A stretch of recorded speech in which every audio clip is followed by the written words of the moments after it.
मुख्यमंत्री देवेंद्र फडणवीस यांनी काही दिवसांपूर्वी जाहीर केलेला ठाणे कल्याण भिवंडी मेट्रो प्रकल्प हा केवळ बिल्डर लॉबीसाठी जाहीर करण्यात आल्याची बोचरी टीका मनसेने केली होती।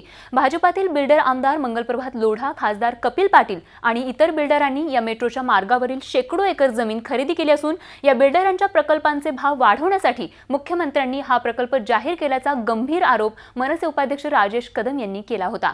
मनसेच्या याच टीकेला आता खासदार कपिल पाटील यांनी प्रत्युत्तर दिले। मनसेला विकासाचं वावडं असून नीट माहिती न घेता केवळ अज्ञानामुळे अशा प्रकारचे आरोप केल्याचा पलटवार कपिल पाटील यांनी केलाय।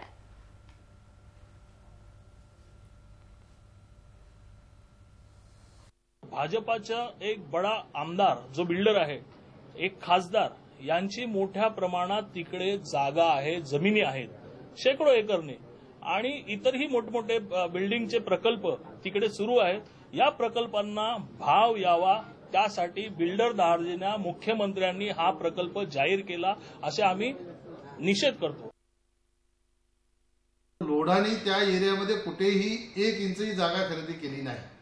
लोढांची जागा आहे ती जिथून मेट्रो जात नाही त्या एरियात आहे आणि मी भूमिपुत्र आहे, माझी मूळची जागा आहे, मला विकत घेण्याची काय गरज आहे। आमच्या फायद्यासाठी नाही, जनतेच्या फायद्यासाठी मेट्रो मुख्यमंत्री महोदयांनी मंजूर केलेली आहे।